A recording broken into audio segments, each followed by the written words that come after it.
introduce to you Alex Morse as our lunchtime speaker. He was raised in Holyoke and is a proud product of the city's public schools.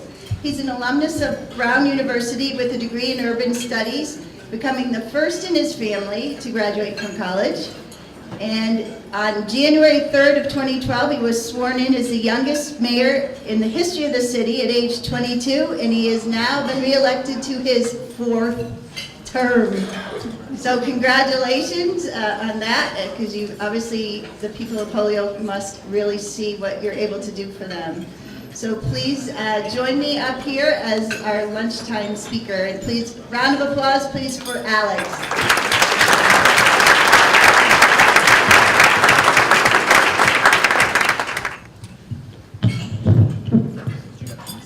Thank you for that introduction, and good afternoon, everybody. My name is Alex Morse. I am the mayor of the city of Holyoke. Will you just raise your hand if any of you have ever been to Holyoke? Lower your hand if you mean the mall. Okay, maybe a few of you. But Holyoke isn't too far from here. I think it took me about an hour and 20-minute drive, maybe an hour and 10 if I was going a little faster than I should have. But I do want to thank the organizers for inviting me to this event. I know you don't have many mayors in this area, and so I'm excited to talk a little bit about what mayors are capable of doing in a city like Holyoke. And I'll talk a little bit. I've prepared a number of slides, and then I want to leave time for questions that folks have about particular topics that I speak about, or anything relevant to some of the economic development challenges here in this area of Vermont. I'm going to talk a little bit about some of the challenges, our opportunities, the innovation economy in the city of Holyoke, and how innovation and entrepreneurship has helped bolster our economy and create new jobs and create new revenue opportunities, public-private partnerships that we have created amongst both city government, private sector, nonprofit organizations to also contribute to economic growth. I'll show some of our economic indicators and some of the new industries we're pursuing in the city, as well as relating specifically to both medical and now recreational marijuana legalization in the Commonwealth of Massachusetts, and what it means to cities and towns throughout the Commonwealth. So Holyoke, here's just a brief map. Just so you know, Holyoke's the birthplace of volleyball. We're also nicknamed the Paper City. We're the first city in the country to make paper, as well as the first planned industrial city in the United States. In the 1920s, we had the most millionaires per capita in the entire United States. And today, and over the last couple of decades, we've been considered one of the most lowest income cities in the Commonwealth of Massachusetts as well. And so when we try to compare Western Massachusetts to this region of Vermont, as you can imagine, that we're about 90 miles west of Boston and the State House. Western Mass and the Berkshires in particular often feel like the forgotten stepchild when it comes to investments, attention from state officials. And so we've had to come together as a state delegation in Western Mass and also as area mayors in Western Mass to advocate for the needs and resources that we need in our area. We have many compelling arguments, obviously the cost of doing business, incentives in our local cities and towns, but we don't have the same workforce advantages that you may find in the Boston, Cambridge, even Worcester area in Western Mass. But we still do have a lot of arguments to be made. We know that between even Brattleboro down to Hartford, there's about 1 million young people, college students in this area, and so we have a lot of compelling arguments to bring investment and development to Western Massachusetts. This is just showing some of the regions and the change in the number of manufacturing jobs in metropolitan areas from 1954 to 2002. And the dark red color is about 43% to 56% loss in manufacturing jobs. And so if you look at Massachusetts, you'll see yellow shading on the right, the eastern part of the state, but red on the western part of the state where Holyoke, Springfield, Chicopee, Westfield, and those areas are, and the number of manufacturing jobs that have been lost in the last several decades. And so similar to this area of the Commonwealth, we're now tasked with how do we recreate the jobs, knowing that we're not going to recreate the paper or the textile or the silk factories that once propelled our economy for generations, really.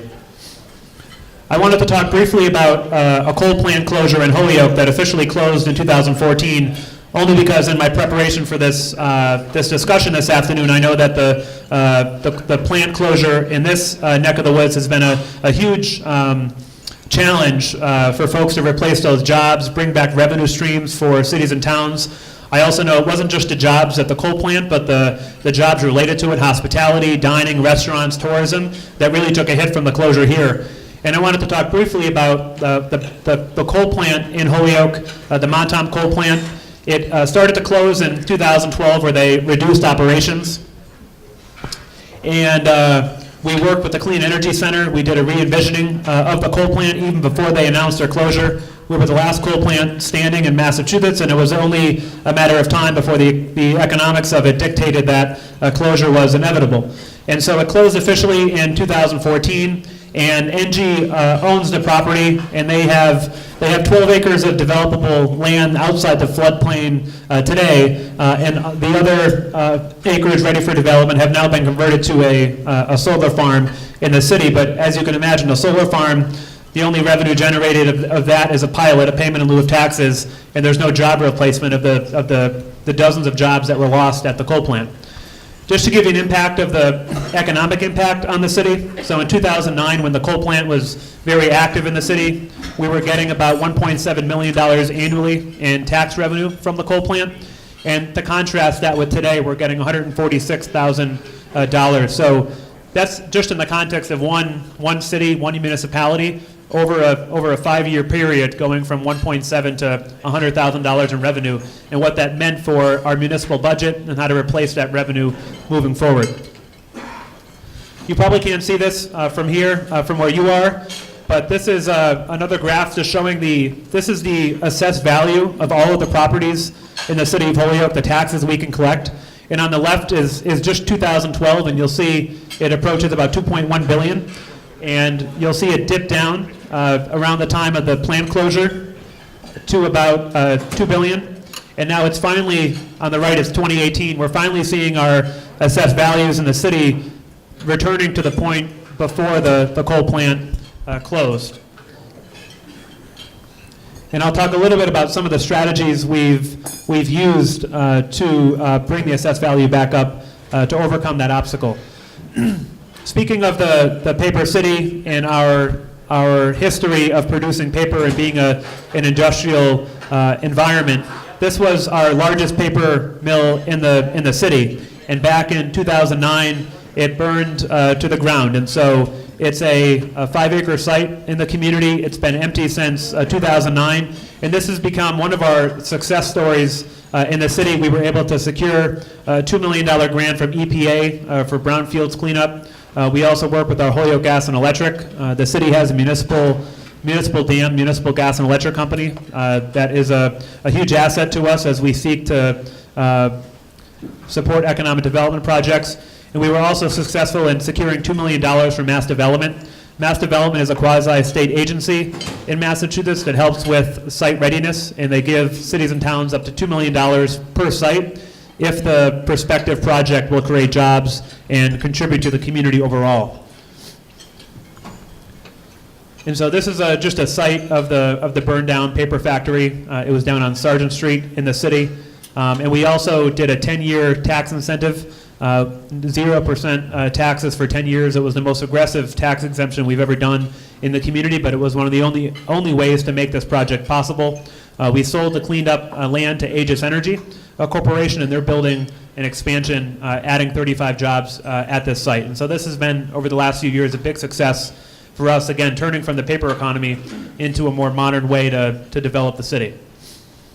Another overall strategy that we've entailed is what we call the Urban Renewal Plan.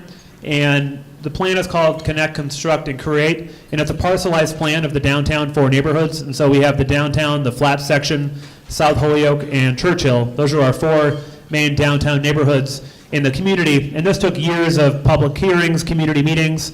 And the plan is parcelized, as I mentioned. And so if you go through the Urban Renewal Plan, every parcel, it talks about what we need to take for eminent domain, properties we need to aggregate for housing, commercial use, industrial use, retail. And so all of our actions now are guided by this document. The City Council passed it unanimously, And then the Department of Housing and Economic Development on the state level has to approve the plan as well. And so every time we want to modify it, add a property to it, eliminate a property to it, we have to seek both council approval and approval from the Commonwealth of Massachusetts. One of our challenges with deindustrialization and factories and jobs moving down south and overseas was leaving us with a ton of vacant mill space in the community. And so it's both a problem and a opportunity for us. So we have about 1.5 million vacant square feet of mill space in the downtown, which is just a huge amount of space in a city our size. We're a city of 40,000 people. And what we've been able to do over the last several years is half of that, 750,000 square feet, assisted for site readiness. And so as we work with prospective investors and developers, about half of that, you know what you're getting yourself into before you make the initial investment in those properties. We've also focused a lot on the innovation economy. We were lucky back when Governor Patrick was leading the Commonwealth. He took a strong interest in the city of Holyoke, and at the time, 5 major universities, BU, MIT, Harvard, Northeastern, and UMass, had the need for data storage and high-performance computing. And they all were exploring building 5 different data centers on their campuses near Boston. And so we were able to convene the 5 colleges and create a new consortium called the Mass Green High Performance Computing Center. And they looked west, 90 miles west in downtown Holyoke, particularly because we have the cheapest utility, cheapest gas and electric rates in pretty much all of New England, given our municipally owned gas and electric company, and 80% of our energy output is hydro from the Connecticut River through the dam. So this was a $100 million project. It was an old industrial site. We again got $2 million from Mass Development to help clean up the site. And this is what it looked like before. The Masstex Industries, another remnant of our industrial past.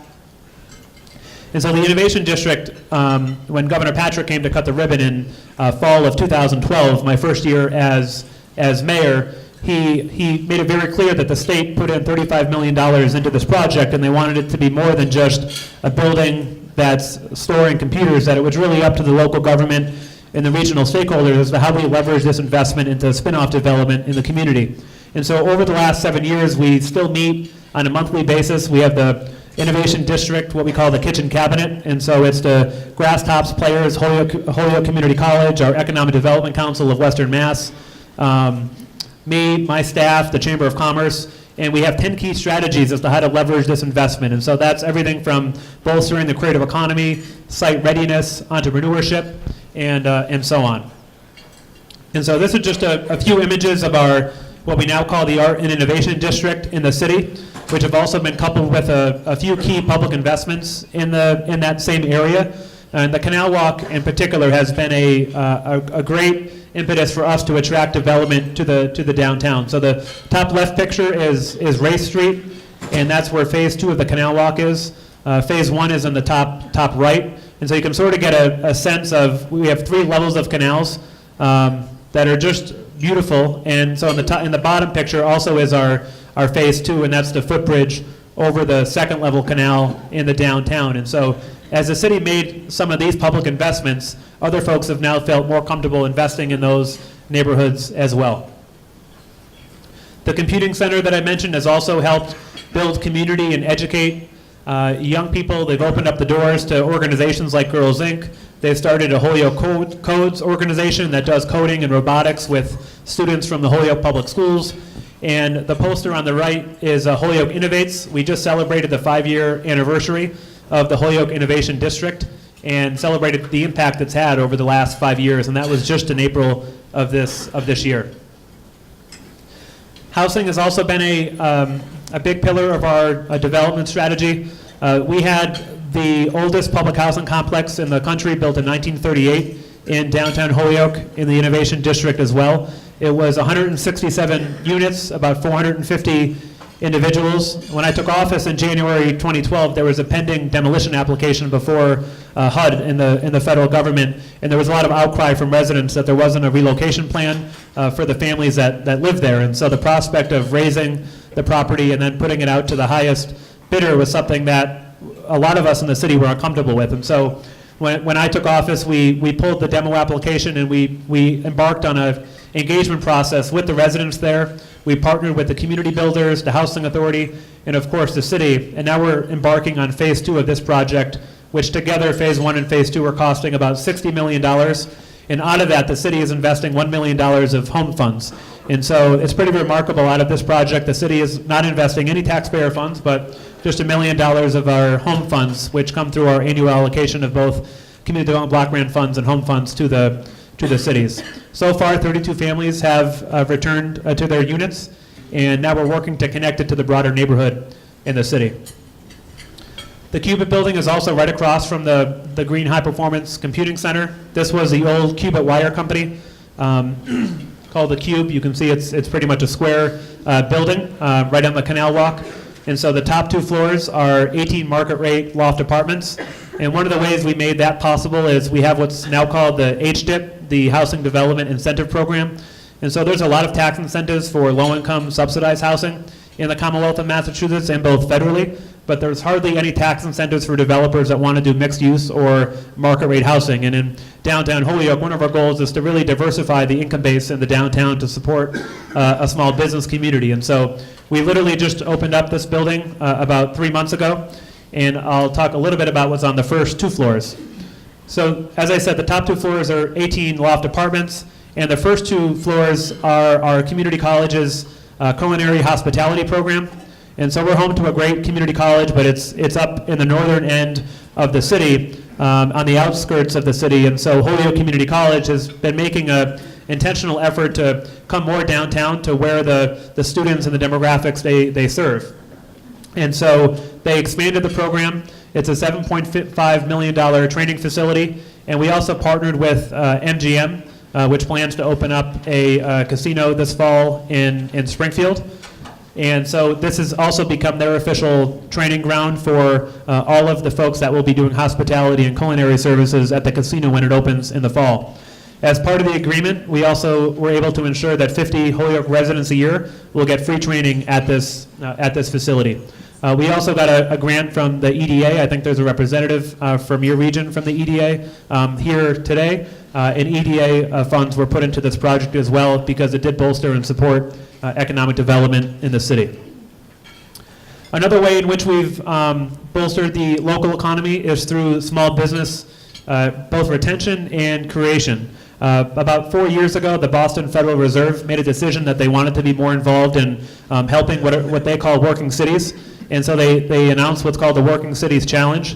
And they defined working cities as cities in Massachusetts that have a higher than average unemployment rate and a higher than average poverty rate. And Holyoke certainly fit within that confine.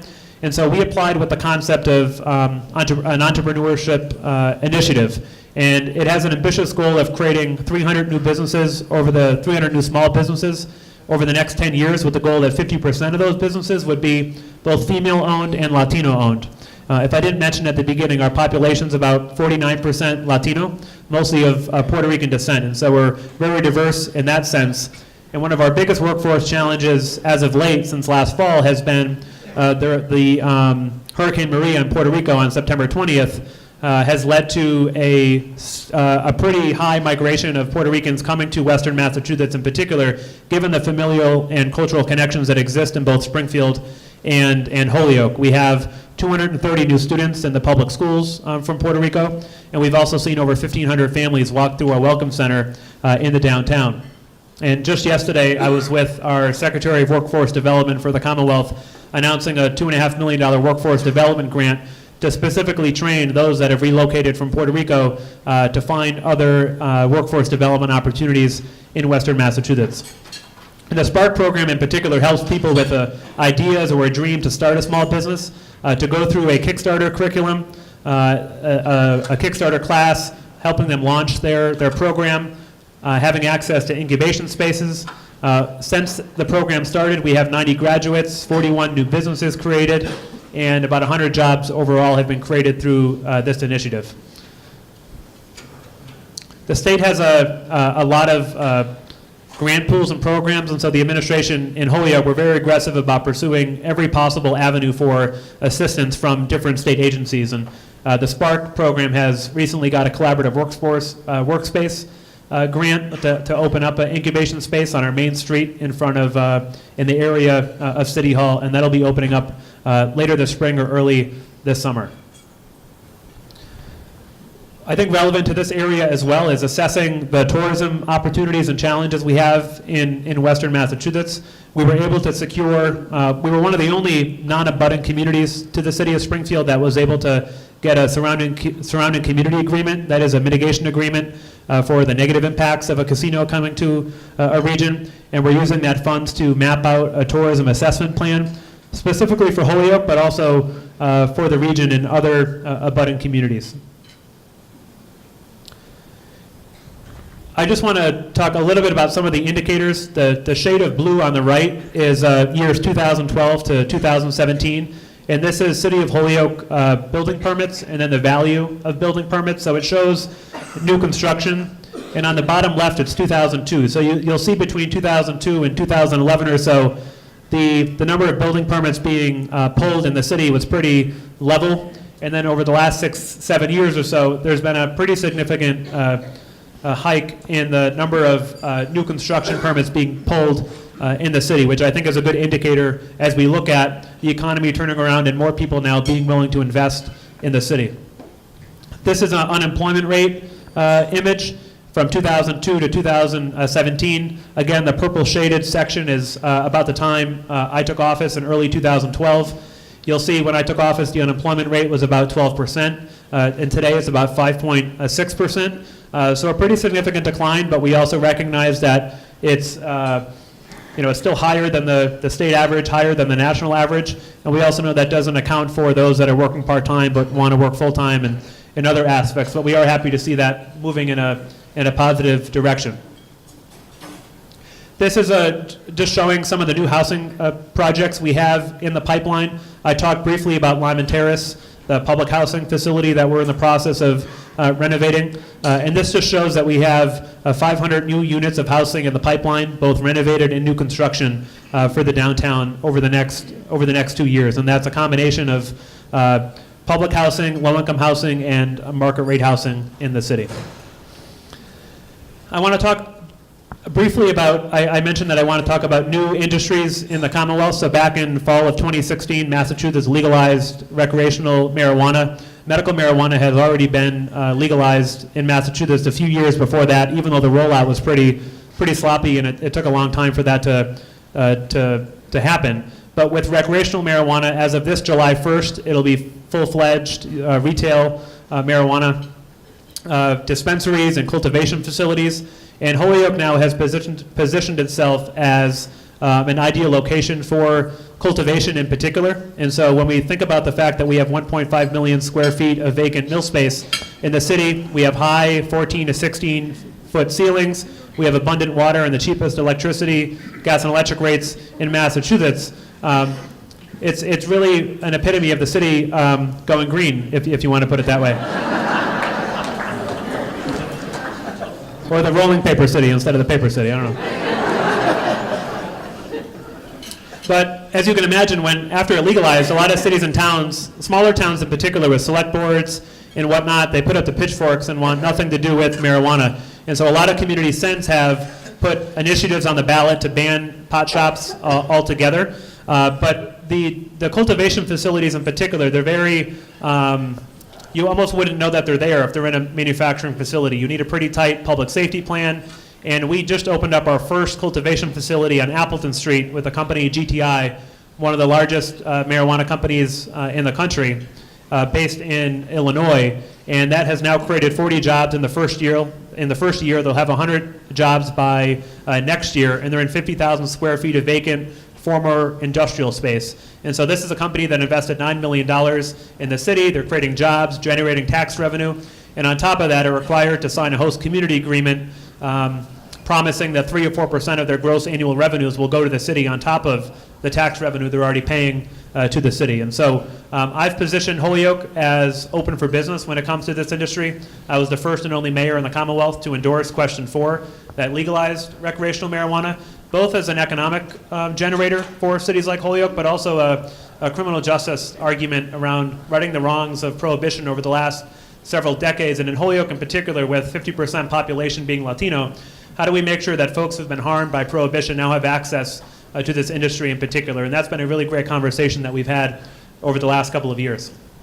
So again, our location, our utility costs, space, many communities, as I said, put up moratoriums, so pretty much told the industry that we're closed for business.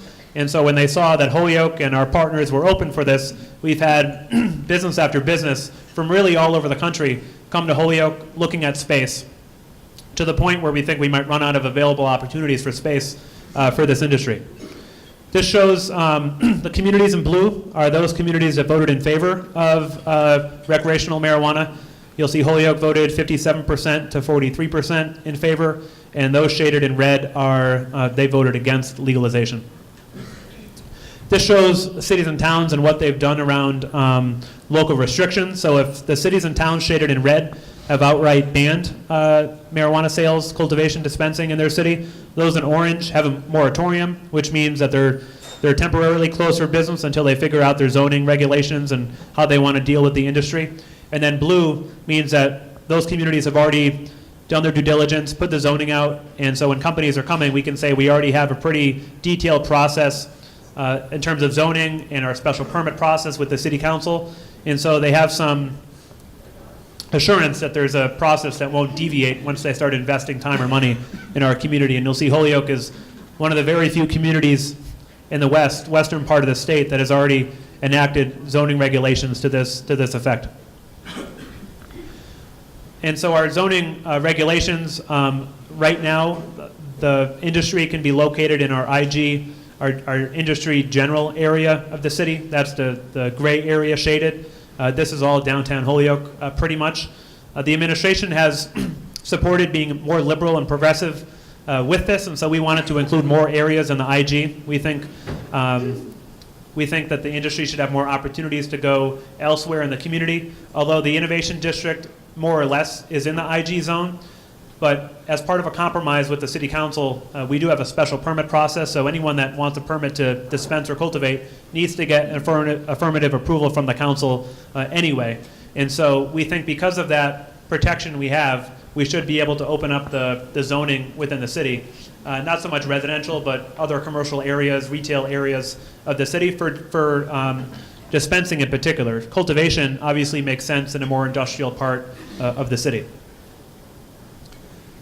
I don't know if you can see it from where you are, but this just shows some of the real estate interest in the industry general zone.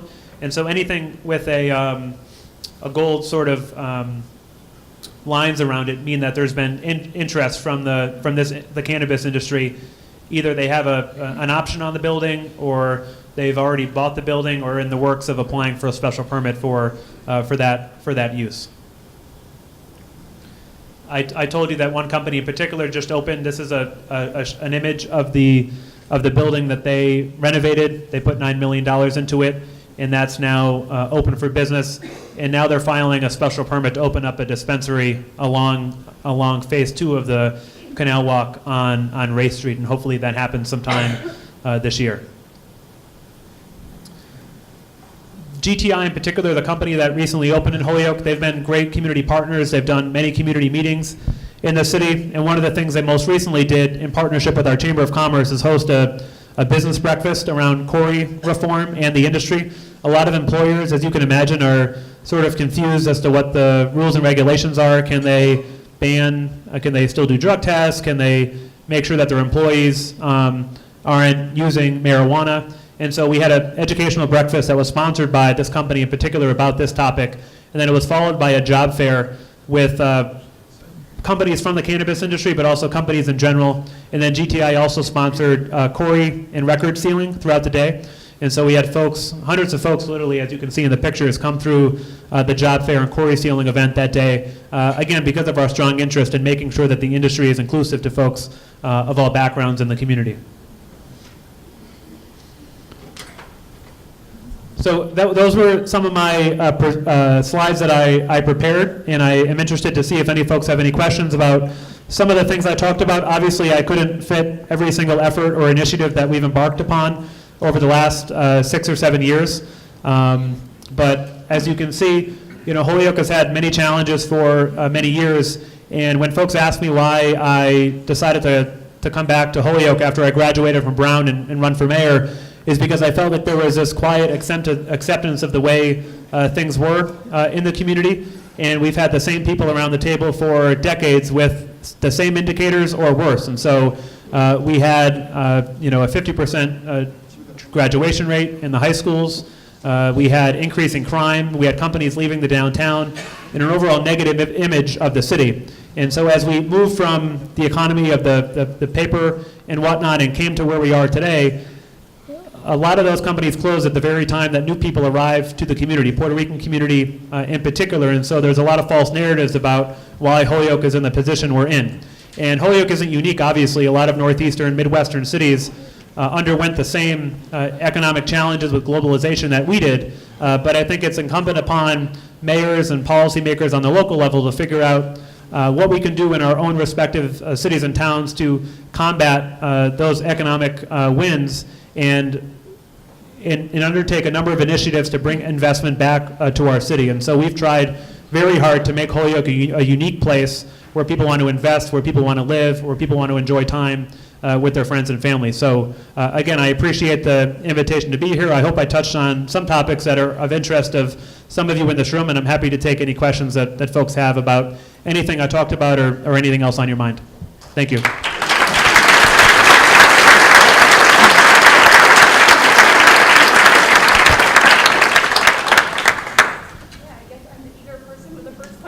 You turn the mic on.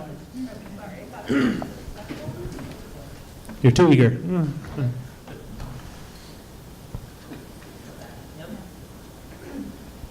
pretty good at projecting my voice. Okay. Thank you so much for that. I guess I have two questions, and I'll ask the first one, which is you mentioned the 48% Latinx population, and you nodded to what that means in terms of recreational marijuana. And is that largely a naturalized population, a population that is of migrants, resident aliens, non-resident aliens? Because since it's not federally legal yet, what does that mean for a population that actually faces very different repercussions for being in possession or participation of any kind of association with marijuana as well? Is that something that you're having to work with, even say with the local police force?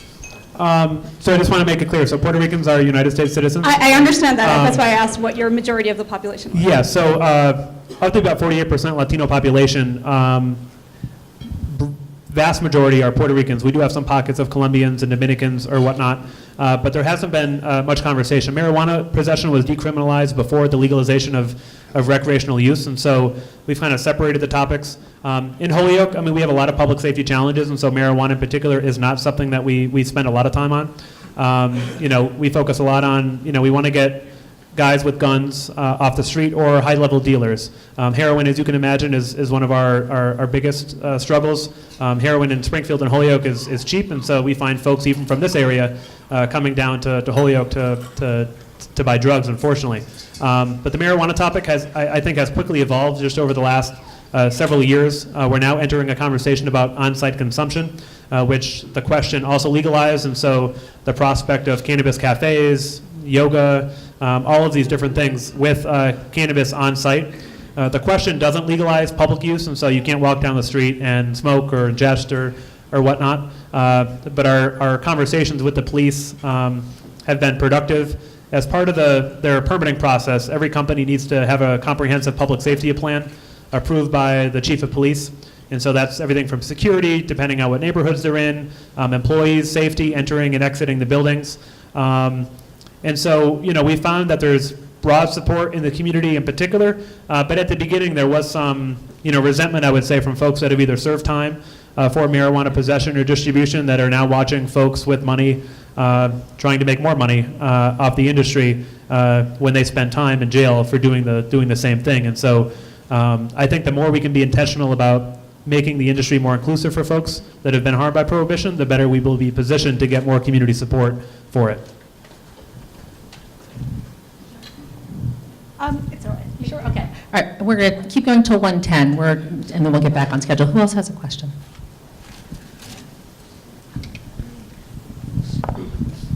In the canal walk that you did, were those canals were they servicing a power company?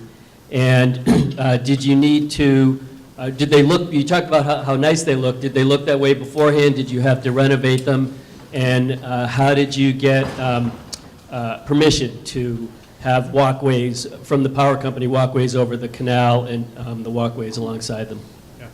Great question. So the canals themselves always kind of looked like that, but the canal walks didn't. And so I wish I had put a picture of the walkway before. There was no walkway. It was a chain link fence with overgrown grass, the fence leading toward, like, into the canal. I mentioned that we have a municipally owned gas and electric company, so they are owned by Holyoke Gas and Electric. So I, as mayor, I appoint the 3 commissioners that then in turn appoint the manager of the gas and electric company. So it's a strong partnership with the gas and electric. And I wasn't implying anything. I just it makes it very easy to do business with the power company. And I will say, to their credit, we have some of the lower rates. People long before my time were visionaries in terms of purchasing the dam. We have an ambition of being a carbon neutral community. About 90% of our sources come from non-carbon sources in the city, 80% hydro, second largest solar capacity in the state. And so their interest isn't so much making as much money as possible. They sort of often serve as a redevelopment authority for us in that they aggregate property when needed. They're more cash rich than the city would be in terms of their assets, and so we're able to partner pretty easily with them. In terms of making the canal walk happen, the first phase was a federal appropriation from Congressman John Olver many years ago. When it came to the second phase, I'm not sure how it works in Vermont, but we have what's called the metropolitan planning organization. Each region has a transportation region that the mayors sit on, and we get federal transportation dollars that are then given to the state, and then we work together to do a 5-year plan for those transportation dollars. And if we advance design on our own, so if the city's fronting costs for 25% design, 50, 75%, 100, we're more likely to be in position to get some of those state funds. And so that's how we secured the funding for phase 2. And then one of the challenges on phase 2 was, we couldn't quite find the resources to bury the utilities underground. And we were able to do some with gas and electric, but they were still an expense. So it's not as if gas and electric will do everything as they possibly can to forfeit revenue, because the more revenue they forfeit, then they're in a position to have to raise rates for consumers in the city. So it's a give and take. What are your transportation methods in the city? That's a good question. So within the city in particular, we have the Pioneer Valley Transit Authority in the Commonwealth. It's one of the highest used transit authorities in the Commonwealth. We just had a big back and forth with the state. We still are, because as I talked about sort of Western Mass in particular, how sometimes we feel like we're not given the investments necessary. But to give you perspective, we're watching the state now invest hundreds of millions of dollars in renovations to the MBTA in Boston, expanding the Green Line at the very time that they're level funding our transit authority. And local cities and towns also sit on the board of the transit authority, and so we vote on things like rates and routes and things like that. So we've gotten level funding from the governor now over the last 3 years, which for us has meant cutting routes, raising fares, at the very time we're finding the transportation infrastructure in Boston get approved. And so there's been conversation, well, why doesn't Western Mass do some sort of regional tax to fund transportation? And that just, for me, is completely unequal in terms of the way Western Mass residents are treated in terms of transportation. That's one. Number two, we've been advocating for east-west rail in the state. Governor Baker as well, and this has been a little resistant to even studying what east-west rail would look like, how much it would cost. Third, we have been successful in north-south, and so the Vermonter in particular.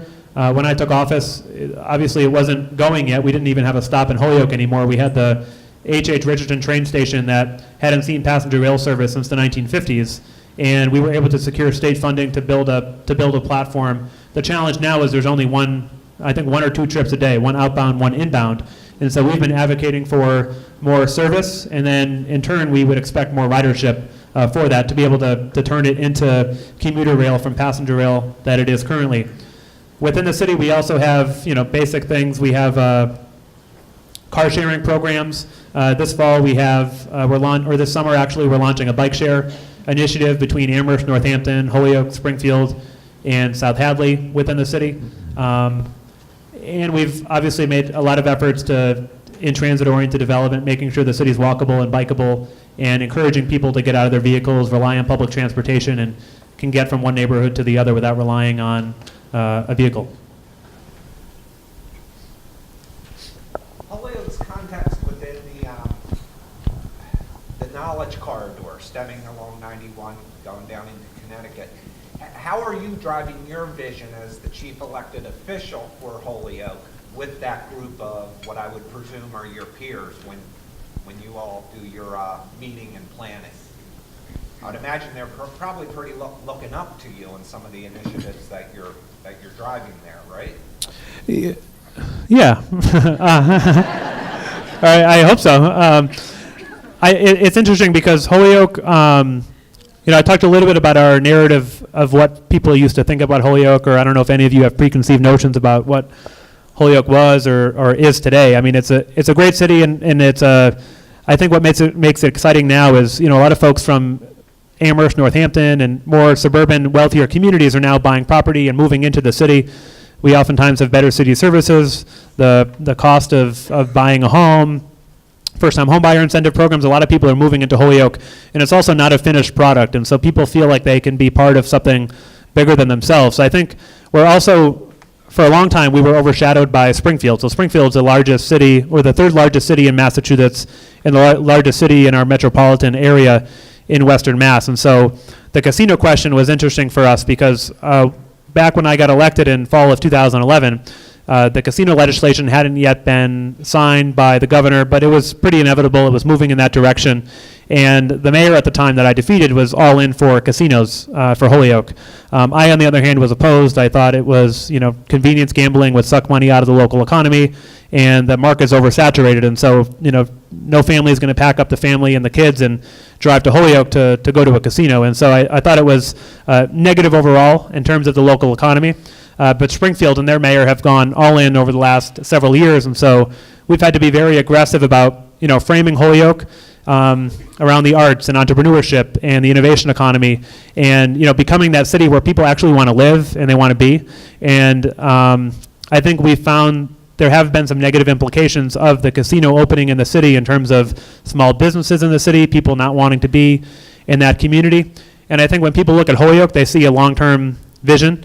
They don't see this assumption that one industry in particular, one big box store, one development like a casino is going to solve all of our economic or workforce development challenges. When people look at Holyoke, they see a very specific long-term plan for rebuilding housing, rebuilding infrastructure, and making Holyoke a place where people want to be again.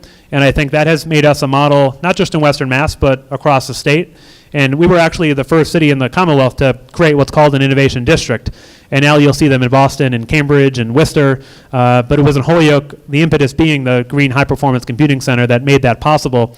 And I've been around the state multiple times talking about that initiative in particular and how to make it work in other urban areas like Holyoke. Great. Thank you.